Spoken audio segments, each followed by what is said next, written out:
Selamat pagi, selamat siang, selamat sore, dan selamat malam. Nama saya Adelia Octaviani dengan NIM 122450009. Jadi di sini saya akan membahas sedikit tentang mengimport library.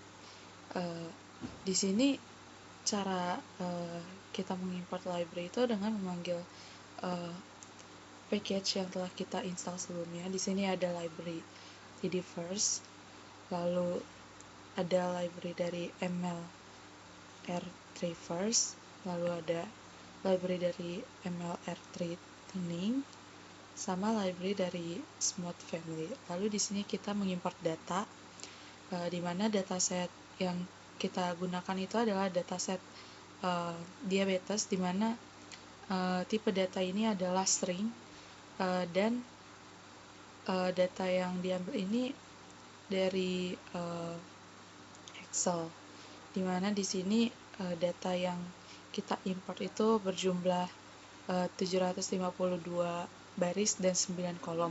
Di mana di sini kita juga memanggil glimpse diabetes, di mana glimpse diabetes ini kita melihat sekilas tentang dataset yang telah kita import tadi. Di sini baris ini yang berjumlah 9 itu adalah variabel independen yang mempengaruhi seseorang terkena diabetes. Lalu di sini ada kode tax_diabetes, di mana kode ini digunakan untuk melihat kelas target apakah sudah memenuhi, dan di sini kodenya itu positif, yang berarti nilai distribusi target tidak berbeda jauh dengan rasio. Lalu sini ada argumen regresi logistik, di mana di sini kita menggunakan kode linear 1, di mana di sini mengeluarkan output prediksi dengan menggunakan model regresi logistik. Lalu di sini ada argumen dalam linear diskriminan analisis, di mana di sini terdapat kode linear 2, di mana kode di atas itu mengeluarkan output prediksi dengan menggunakan model linear diskriminan analisis. Lalu di sini memeriksa pengukuran dari klasifikasi, di mana di sini ada sebuah kode MSR_table, di mana di sini keluar output yaitu prediksi dengan menggunakan model gabungan antara regresi logistik dan LDA. Lalu selanjutnya di sini ada sebuah kode s.data_table, di mana di sini outputnya itu berupa ID dari variabel independennya, dan juga nilainya data dari tabel yang sudah kita import, di mana kode ini mengeluarkan output resampling dengan metode LDA, di mana hasil resampling ini menghasilkan 7 baris dan 11 kode. Lalu di sini ada pengukuran. Pengukuran ini ada kodenya resampling, di mana pada kode ini mengeluarkan output data yang sudah di resampling, di mana hasil resampling ini memiliki 5 baris dan 3 kolom menggunakan holdout atau specified using resampling holdout untuk regresi logistik. Lalu di sini ada RR agregat, di mana kode ini mengeluarkan output data yang sudah diagregasi dengan metode klasifikasi regresi logistik, di mana data yang dihasilkan memiliki 5 baris dan 4 kolom. Lalu ada kode yang menggunakan holdout untuk LDA, di mana pada kode resampling ini mengeluarkan output data yang sudah di resampling, di mana hasil resampling ini memiliki 12 baris dan 11 kolom dengan menggunakan holdout atau specified using resampling untuk LDA. Lalu di sini ada kode $RR agregat untuk LDA, dan pada kode ini mengeluarkan output data yang sudah diagregasi dengan metode klasifikasi LDA, di mana data yang dihasilkan memiliki 7 baris dan 11 kolom. Lalu di sini ada eksekusi, dapat dilihat kodenya LRNS, terus diambil dari variabelnya, salah satu variabelnya, di mana di sini di output yang dikeluarkan berupa perbandingan nilai dari klasifikasi regresi logistik, dan terlihat bahwa nilai tidak begitu jauh, yang berarti metode regresi logistik ini dapat digunakan pada data ini. Lalu ada kode yang sama, cuma menggunakan metode LDA, di mana output yang dikeluarkan itu memuat informasi, di mana output ini memuat beberapa iterasi dengan metode LDA. Lalu ada kode lagi ACC sama dengan bar dolar agregat, di mana output yang dikeluarkan itu berupa perbandingan nilai dari klasifikasi LDA, dan terlihat bahwa nilai tidak begitu jauh, yang berarti metode LDA dapat digunakan pada data ini. Segitu dari saya, kurang lebihnya mohon maaf. Terima kasih. Saya Dwi Sulestiani akan melanjutkan penjelasan dari rekan saya. Yang selanjutnya adalah strategi resampling query menggunakan kode as.data.tables mlr underscore resampling. Output yang dihasilkan memiliki kunci yang diberi label sebagai bootstrap, custom, dan custom CV dengan parameter sesuai. Kemudian memiliki kunci yang diberi label sebagai CV, holdout, it sample, LOO atau leave one out, repeated CV, dan subsampling dengan parameter yang sesuai termasuk lipatan dan rasio. Yang selanjutnya adalah construction. Yang pertama dilakukan adalah membangun resampling melalui fungsi rsmp. Dengan kode tersebut dihasilkan secara default. Holdout metode akan menggunakan 2/3 data sebagai data training dan 1/3 sebagai data test. Kita dapat mengatur lebih spesifik lagi parameter resui dengan holdout dengan mengupdate rasio. Yang selanjutnya adalah membangun objek resampling untuk holdout dengan split 80-20 dan diupdate menjadi 50/50 holdout yang mengestimasi performa dengan menggunakan single set atau satu set untuk mendapatkan estimasi kinerja yang lebih andal dengan memanfaatkan semua data yang tersedia. Kita dapat menggunakan strategi resampling lainnya. Yang selanjutnya adalah menggunakan strategi resampling 10-fold cross validation. Secara default bidang is underscore instantiated dari objek resampling yang dibuat seperti yang ditunjukkan di atas disetel ke false. Ini berarti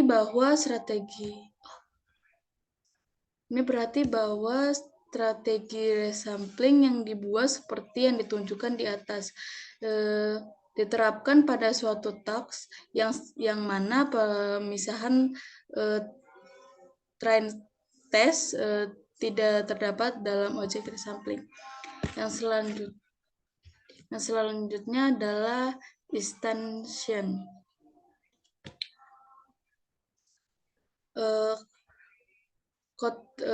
Terdapat potongan kode melibatkan resampling dengan metode holdout dengan rasio 0,8. Variabel seperti resampling, train underscore IDS, dan tes IDS diberi nilai terkait tugas dan set data. Terima kasih. Selanjutnya akan dilanjutkan oleh rekan saya.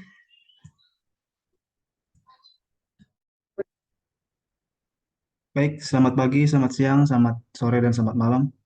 Perkenalkan, nama saya Andre Hadiman Rotokorosip dengan NIM 122450108 dari kelas RC, mewakili kelompok 1 dari praktikum SSD RC. Nah, pada video kali ini saya akan mempraktikkan kembali latihan praktikum pada sebelumnya, modul 6, yaitu teknik resampling. Nah, pada bagian ini saya akan melakukan bagian eksekusi dan inspeksi. Pada bagian eksekusi ini kita akan memanggil fungsi resample pada task dan objek resampling yang dibangun akan mengembalikan objek resample result yang memuat semua informasi yang diperlukan untuk memperkirakan performa secara umum. Kita akan melakukan codingannya, yaitu resampling, dengan resampling,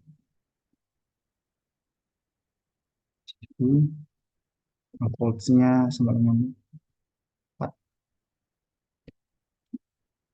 RR, resample. Di sini kita menggunakan fungsi resample itu sendiri. EBS itu jalankan.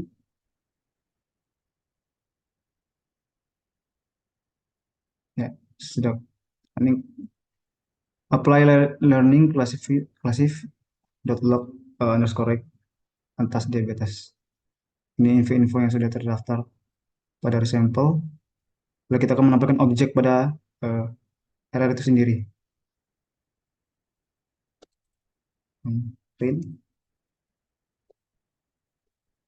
RR.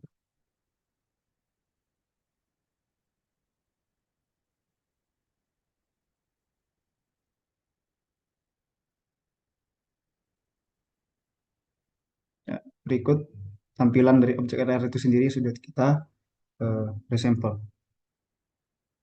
Ya, eksekusi. Lalu berikutnya kita bikin data tabelnya. Yes, data tabel RR.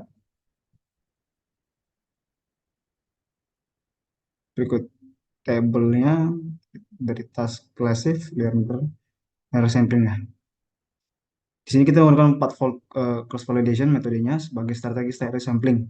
Objek resample result yang dihasilkan disebut sebagai RR, menyediakan berbagai metode untuk mengakses informasi yang disimpan. Dua metode yang paling relevan untuk penelitian adalah score dan agregat.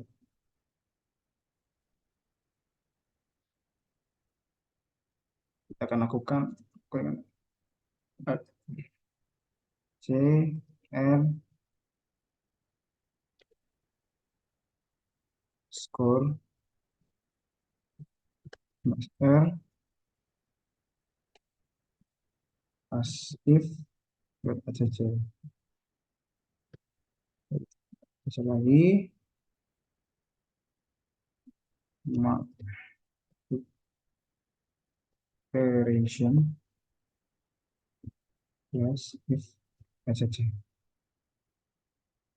Running. Ya, terlihat iterasi dari berbagai klasifikasi ACC-nya. Kalau kita agregat, agree, ya, mas R, as if, not JC. Tiga. Running.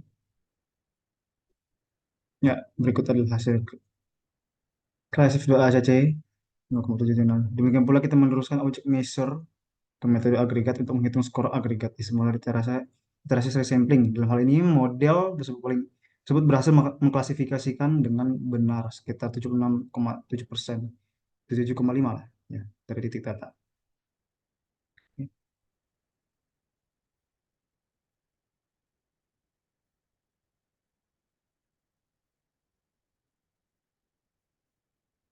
Oke, lanjut kita akan ke inspeksi, teman-teman.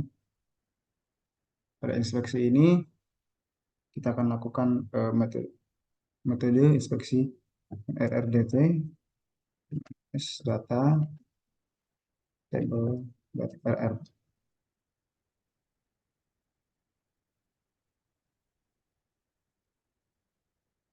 Ya sudah. Oh sabar, belum kita panggil RRDT.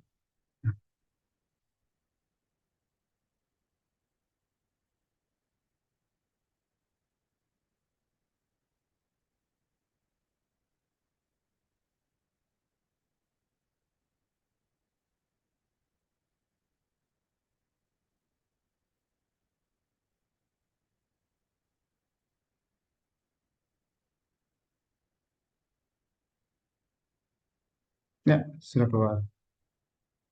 Berlanjut, pemilihan berikutnya adalah RDD.resampling.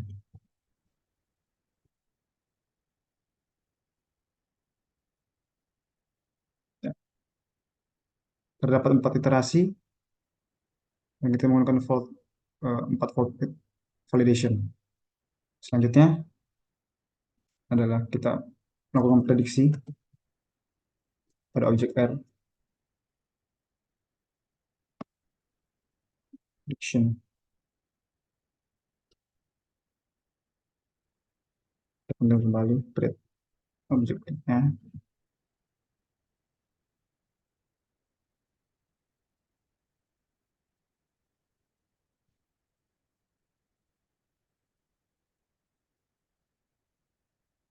Nah, sudah running. Selanjutnya adalah kita prediksi score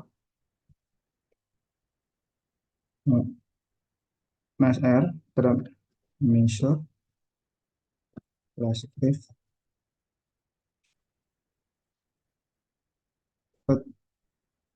ITC.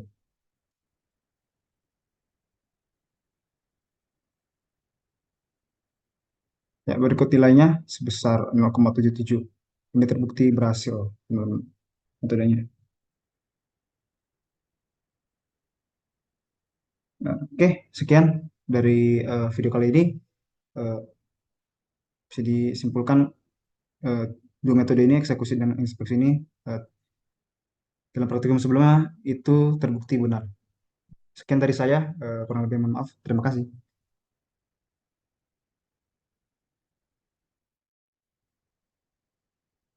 Baik, selanjutnya saya akan menjelaskan tentang resampling with stratification and grouping. Sebelum saya perkenalkan diri, nama saya Natasha Igalina Marbun dengan NIM 122450024. Nah, di sini ada resampling with stratification dan grouping. Nah, jadi dapat kita lihat di sini ditunjukkan bahwa ada data dalam 3 tahun. Jadi pada tahun 2007 itu ada sekitar 110 observasi data atau 110 observasi, dan di tahun 2008 itu ada 114 observasi. Terakhir di tahun 2019 itu ada 120 observasi.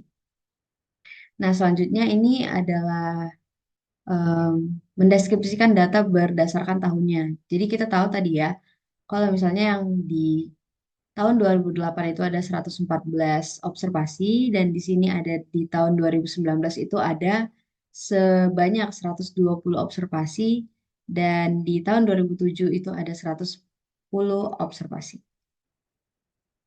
Nah, selanjutnya di sini ada case dan kontrol. Jadi data ini menunjukkan bahwa proporsi dari case itu ada sekitar 34,84%, dan proporsi dari kontrol itu sendiri ada 65,15%. Jadi output ini memberikan gambaran proporsi relatif dari masing-masing kategori, yaitu case dan kontrol. Jadi dalam dataset ini, case mungkin mengacu pada individu yang terkena diabetes, dan kontrol itu mengacu pada individu yang tidak terkena diabetes. Nah, selanjutnya di sini juga ada berdasarkan dan case dan kontrol. Jadi di sini juga ditunjukkan bahwa proporsi kasus di sini sekitar 34,92%, dan proporsi kontrol itu sekitar 65,07%.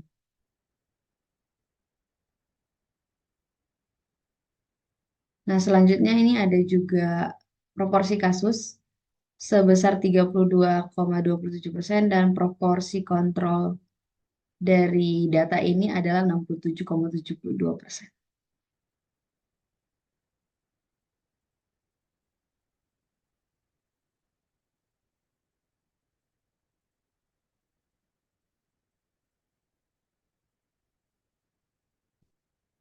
Di sini juga ditunjukkan bahwa proporsi dari si case ini adalah 35,2%, dan proporsi dari kontrol itu ada 0,64%.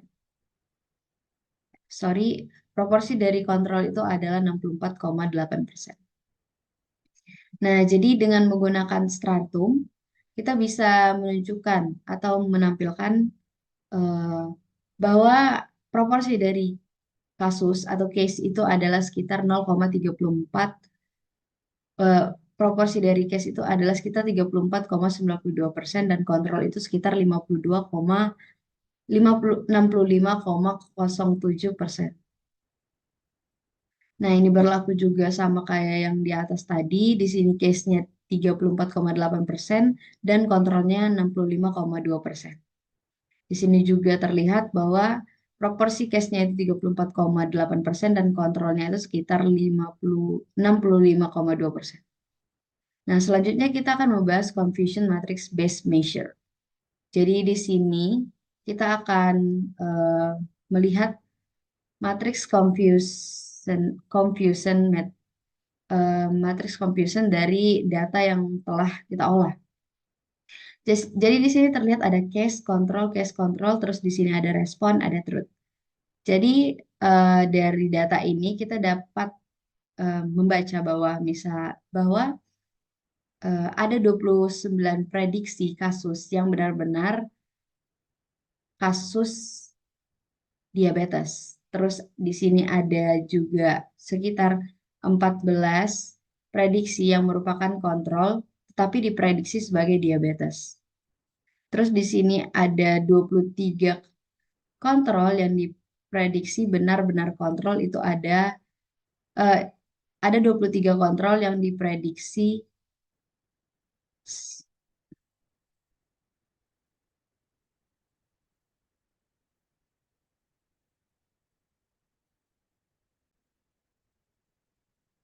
Baik, saya akan lanjutkan penjelasan tentang output yang kita peroleh ini. Jadi di sini diprediksi bahwa ada 29 prediksi yang benar-benar merupakan kasus diabetes dan diprediksi sebagai kasus diabetes, makanya case-case. Terus di sini juga ada 14 prediksi yang merupakan kontrol, tetapi diprediksi sebagai kasus diabetes. Selanjutnya ada 23 prediksi yang benar-benar merupakan kasus diabetes tapi diprediksi sebagai kontrol. Yang terakhir ada 84 prediksi yang benar-benar merupakan kontrol dan diprediksi juga sebagai kontrol. Nah, jadi untuk yang selanjutnya, ini akan kode yang ada di sini itu akan memberikan gambaran tentang seberapa baik model melakukan prediksi atau setiap kategori, mau itu kasus ataupun kontrol dalam data uji. Nah, di sini dapat dilihat output tersebut adalah hasil dari perhitungan confusion matrix dan beberapa metrik evaluasi klasifikasi berdasarkan prediksi dari model. Matrix confusion matrix menunjukkan jumlah prediksi yang benar dan yang salah. Dibagi berdasarkan kelas sebenarnya, yaitu truth, dan kelas prediksi, yaitu respon. Pada contoh ini terdapat 52 prediksi yang benar positif, yaitu case yang diprediksi sebagai case, dan ada 96 prediksi yang benar negatif atau kontrol yang diprediksi sebagai case. Terus ada 0 prediksi yang salah negatif atau case yang diprediksi sebagai kontrol, dan ada 2 prediksi yang didefinisikan sebagai kontrol dan benar-benar diprediksi sebagai kontrol, atau bisa dibilang salah positif. Nah, berikut juga ada informasi mengenai keakuratan dan lain-lain. Jadi ACC ini menggambarkan keakuratan dari si datanya itu atau prediksi yang dilakukan. Jadi keakuratan dari prediksi yang kita lakukan itu adalah sekitar 0,36 atau 36%, bisa dikatakan 36%. Selanjutnya itu ada error klasifikasi, itu ada sekitar 64%. Dan selanjutnya ada tingkat ODDS, itu yang ini. Terus ada F1 score. Jadi F1 score-nya itu sekitar 52%. Selanjutnya itu ada false discovery rate. Jadi false discovery rate-nya itu ada sekitar 64,86%. Selanjutnya ada false negative rate. Jadi false negative rate-nya itu sekitar 0%, dan di sini ada false omission rate.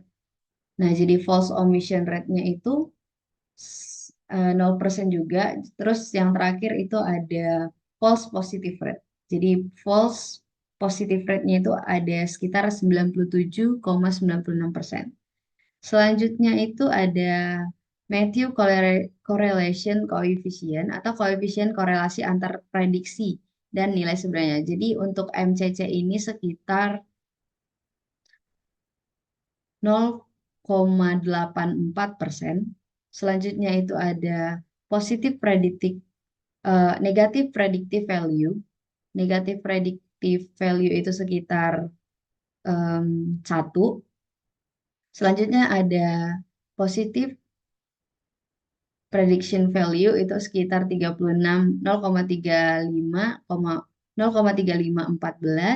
Terus yang selanjutnya ada true negative rate. Jadi true negative rate-nya itu ada 0,02 atau sekitar 2%. Selanjutnya ada true positive rate. Jadi true positive rate-nya ini bernilai 1. Nah, selanjutnya kita bisa menghitung tambahan beberapa pengukuran berbasis confusion matrix yang umum menggunakan fungsi confusion matrix. Jadi di sini kita kembali menghitung confusion matrix. Nah, jadi di sini kembali dikasih tahu kalau misalnya tidak ada prediksi atau 0 prediksi case yang diprediksi sebagai case, dan ada 0 prediksi kontrol yang diprediksi sebagai case. Selanjutnya ada 52 prediksi case yang diprediksi sebagai kontrol. Dan yang terakhir ada 98 prediksi kontrol yang diprediksi kontrol juga. Nah, selanjutnya ini juga ada hasil perhitungan dari confusion matrix. Di sini bisa kita lihat bahwa ada 52 prediksi case yang diprediksi juga sebagai case. Ada 96 prediksi kontrol yang diprediksi sebagai case. Ada 0 prediksi atau tidak ada prediksi case yang diprediksi sebagai kontrol. Dan yang terakhir ada 2 prediksi kontrol yang diprediksi sebagai kontrol juga. Nah, selanjutnya ada ROC group.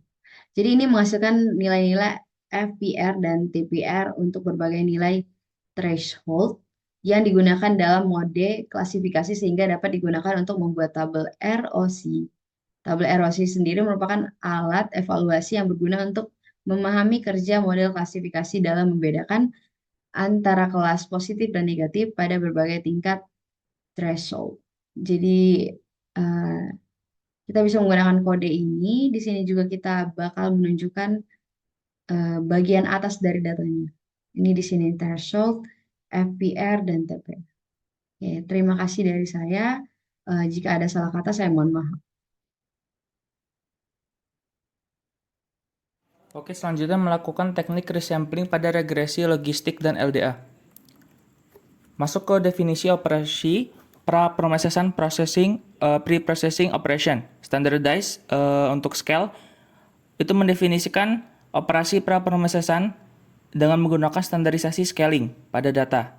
Kemudian selanjutnya pada bagian smooth untuk size-nya 1 untuk mendefinisikan operasi pra-processing dengan menggunakan teknik smooth, yaitu synthetic minority oversampling technique untuk menangani ketidakseimbangan kelas dengan duplikasi ukuran 1, yaitu dap_size 1 pada penerapan operasi pra-processing, yaitu standardized train list untuk tasnya, untuk nama datanya diabetes, itu untuk menerapkan operasi pra-processing standarisasi pada dataset diabetes, yang diikuti dengan fungsi glimpse untuk menampilkan ringkasan struktur dataset yang telah diproses. Ini menunjukkan dataset yang telah diubah dengan fitur-fitur kolom yang telah diubah sesuai dengan operasi standarisasi. Nah, untuk outputnya itu terdapat 752 baris dan 3 kolom dalam dataset yang telah diproses. Nah, untuk fitur-fitur seperti pregnancies dan skin thickness telah diubah sesuai dengan standarisasi. Oke, selanjutnya pada masuk ke bagian selanjutnya. Untuk smooth train list untuk task dataset diabetes, ini untuk menerapkan teknik smooth pada dataset diabetes dan menghitung jumlah observasi untuk setiap kategori dalam variable outcome. Output terdapat 524 observasi untuk kategori case dan 490 observasi untuk kategori control. Setelah penerapan smooth, pembuatan model dengan pipa-pipa pemrosesan, processing pipeline, yaitu Reclog, Graph, Learners, New, Standardized, Smooth. Nah, pada bagian ini, itu untuk mendefinisikan model pembelajaran learner menggunakan graf pembelajaran graph learner dengan pipa pra-promessesan yang terdiri dari standarisasi dan smooth. Diikuti dengan model regresi logistik, yaitu logistic regression untuk LDA, graph learner, new, standardized, smooth. Pada bagian ini untuk mendefinisikan model pembelajaran menggunakan graf pembelajaran dengan pipa pra-promessesan yang sama seperti sebelumnya, tetapi dengan model linear discriminant analysis atau LDA yang digunakan sebagai model pembelajaran. Output tersebut mengilustrasikan langkah-langkah dalam membangun model pembelajaran dengan menggunakan pipa pra-promessesan untuk menangani ketidakseimbangan kelas dan mempersiapkan data sebelum memodelkannya. Interpretasi model tahap ini biasanya dilakukan untuk melihat bagaimana pengaruh peubah-peubah prediktor terhadap respon yang menurut masing-masing model. Misalnya dalam regresi logistik, besarnya nilai koefisien odds ratio dan p-value bisa menggambarkan bagaimana pengaruh peubah prediktor terhadap respon. Sebelum kita bisa memperoleh interpretasi dari suatu model dalam MLR3, kita perlu melakukan proses modeling atau training terlebih dahulu dengan menggunakan keseluruhan data. Kemudian untuk menampilkan nilai koefisien dan p-value dalam model regresi logistik, kita bisa menggunakan fungsi summary. Selain fungsi summary, kita juga bisa menggunakan fungsi tidy dari paket sebelum untuk menampilkan hal yang sama. Hanya saja, fungsi menampilkan nilai koefisien dan p-value dalam bentuk data frames seperti pada codingan ini, yaitu untuk Broom, tidy, reclog untuk model, class if untuk locrec-nya untuk data yang model. Dengan hasil output seperti ini, yang terbagi menjadi estimate, std error, dan statistik. Selanjutnya, untuk Broom, tidy, reclog, model, class if, locrec, model untuk mutasi dengan rasio sama dengan exp atau estimate. Nah, pada data ini itu kita menambahkan out ratio dengan menggunakan sintaks. Nah, selanjutnya untuk menampilkan informasi tambahan tentang model, yaitu bisa juga menggunakan Broom untuk glance, reclog, model, class if untuk log _rect dengan model dan hasil seperti ini, output seperti ini. Null deviance untuk nilainya 1404.562, df0, logclick, IC, BIC, dan deviance. Serta masih banyak lagi. Oke, selanjutnya masuk ke bagian LDA untuk train model dengan keseluruhan data seperti pada codingan ini. Untuk LDA train task sama dengan task underscore diabetes berfungsi untuk melatih model linear diskriminan analisis atau LDA menggunakan seluruh data dalam tugas diabetes yang telah diberikan. Kemudian masuk ke coef underscore LDA. Ini untuk mengekstraksi koefisien dari model LDA yang telah dilatih. Kemudian selanjutnya untuk coef underscore LDA. Nah, ini itu untuk memanggil atau menampilkan output koefisien dari model LDA dengan koefisien untuk setiap variabel independen. Dalam contoh ini yaitu pregnancies dan skin thickness. Nah, kemudian masuk ke selanjutnya yaitu untuk memprediksi menggunakan model LDA yaitu predicted LD untuk predict LDA model class if LDA model new data sama dengan diabetes. Nah, ini untuk melakukan prediksi menggunakan model LDA yang telah dilatih pada data baru yaitu di diabetes. Kemudian untuk plot LD, predict LDA model class if titik LDA model new data sama dengan diabetes. Ini melakukan prediksi menggunakan model LDA yang telah dilatih pada data baru juga, yaitu diabetes. Adapun membuat data frame yang berisi prediksi linear, diskriminan atau LD, dan kelas prediksi. Selanjutnya untuk glimpse plot LD, ini untuk menampilkan ringkasan struktur data frame yang telah dibuat dengan output terdapat 752 baris dan 2 kolom dalam data frame. Dengan kolom LD1 berisi nilai prediksi LD dan kolom class berisi kelas prediksi. Kemudian lanjut ke plot LD underscore lebih dari underscore plot LD persen lebih dari persen count class. Nah, pada tahap ini analisis distribusi kelas prediksi dengan menghitung jumlah observasi untuk setiap kelas prediksi. Nah, dengan outputnya yang dihasilkan terdapat 752 observasi yang semua diprediksi sebagai case. Ini menunjukkan bahwa dalam dataset yang digunakan, semua observasi diprediksi sebagai kelas case. Hal ini juga menunjukkan adanya ketidakseimbangan kelas atau masalah dalam proses pembelajaran model. Kita pada bagian oversampling, pada formula outcome.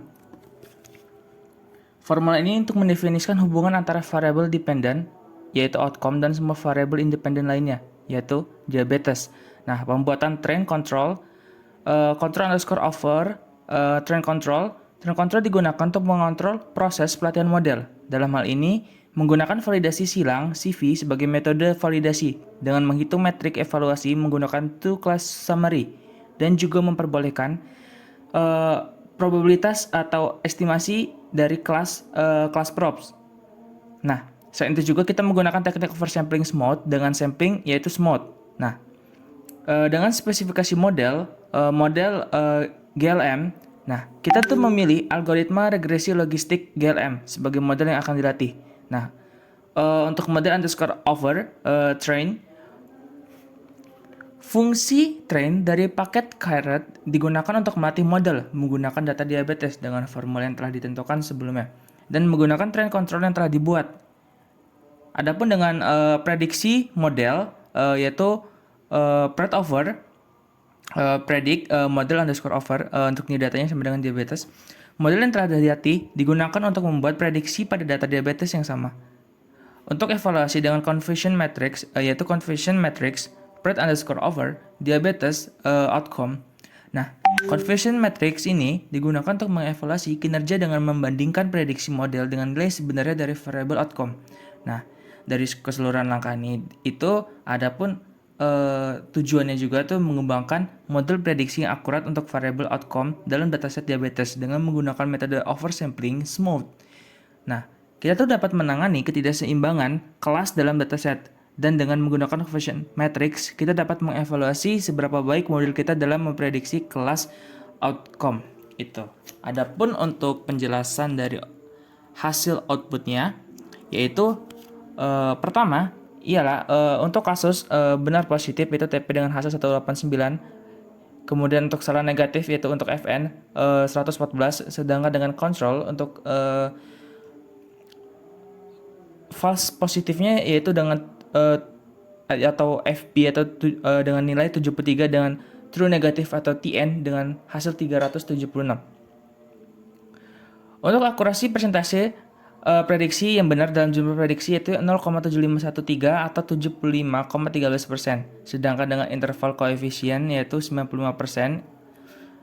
Untuk range nilai yang terdapat baiknya untuk akurasi yang diberikan sebagai 0,7188, 0,7819. Adapun untuk nilai NIR, yaitu untuk akurasi klasifikator trivial yang selalu memprediksi kelas yang paling sering yang adalah 0,6516. Untuk p-value-nya, yaitu untuk probabilitas mendapatkan akurasi saat ini. Jika benar, akurasi yang sama dengan NIR, nah yaitu bernilai 2,391E strip 09. Nah, nilai ini tuh terlalu kecil. Nilai ini p-value-nya itu lumayan kecil yang menunjukkan bahwa akurasi model lebih baik dari NIR. Nah, untuk selanjutnya itu untuk kappa dengan nilai 0,4716. Koefisien ini bertujuan untuk kesepakatan atau kayak relasi lah antara referensi dan prediksi yang mengambil kemungkinan perjanjian yang terjadi itu secara acak. Nilainya itu ya 0,4716. Kemudian masuk McNemar's tes untuk p-value-nya dengan nilai 0,003444. Itu tuh untuk menentukan apakah ujinya ini memiliki frekuensi marginal baris dalam kolom yang sama. Nah, dia itu untuk nilainya itu kan 0,003444 yang menunjukkan bahwa frekuensi marginal baris dan kolom itu tidak sama.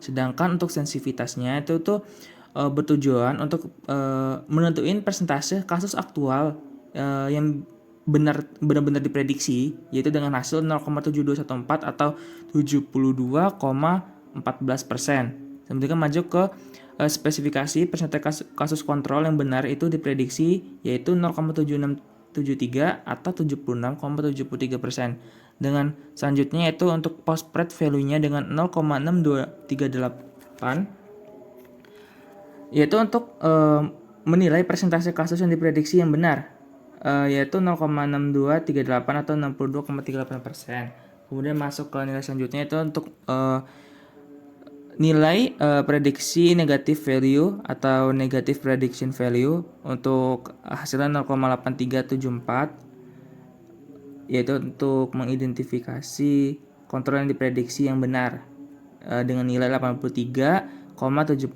atau 0,8374. Kemudian selanjutnya untuk prevalence atau prevalensi untuk persentase kasus dataset yaitu 0,3484 atau 34,84%.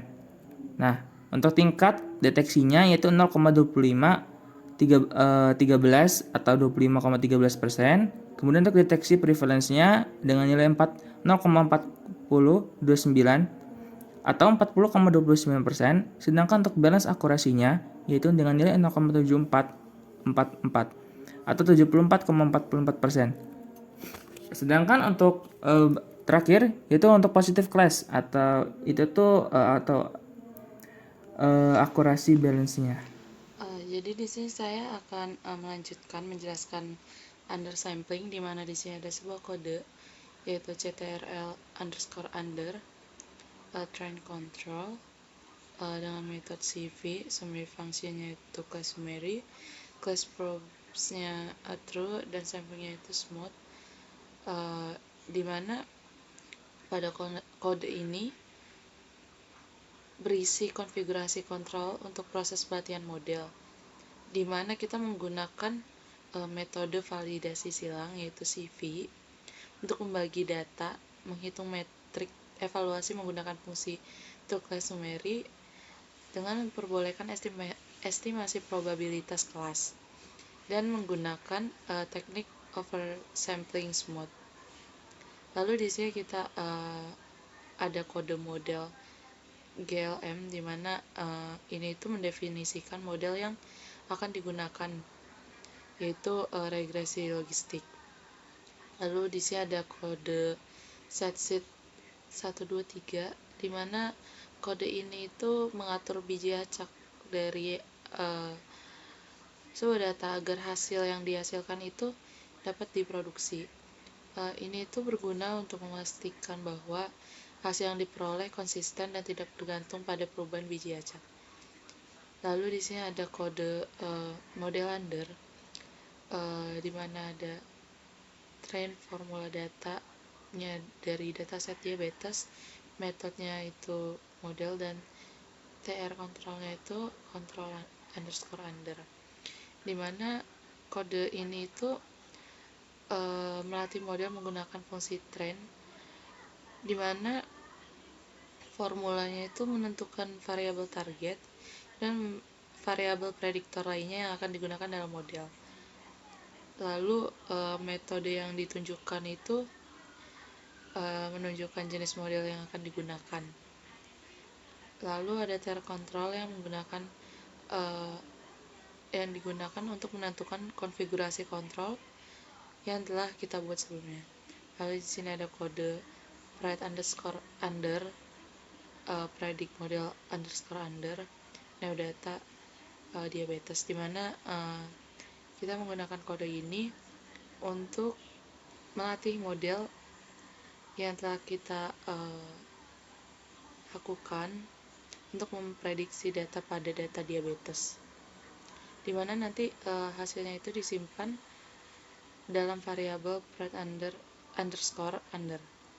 Lalu ada kode confusion matrix bread underscore under diabetes outcome, dimana kode ini itu untuk mengevaluasi kinerja model dengan menggunakan confusion matrix, dimana confusion matrix ini membandingkan prediksi yang dihasilkan oleh model dengan nilai sebenarnya dari variabel outcome dalam data set diabetes. Kurang lebihnya mohon maaf, terima kasih.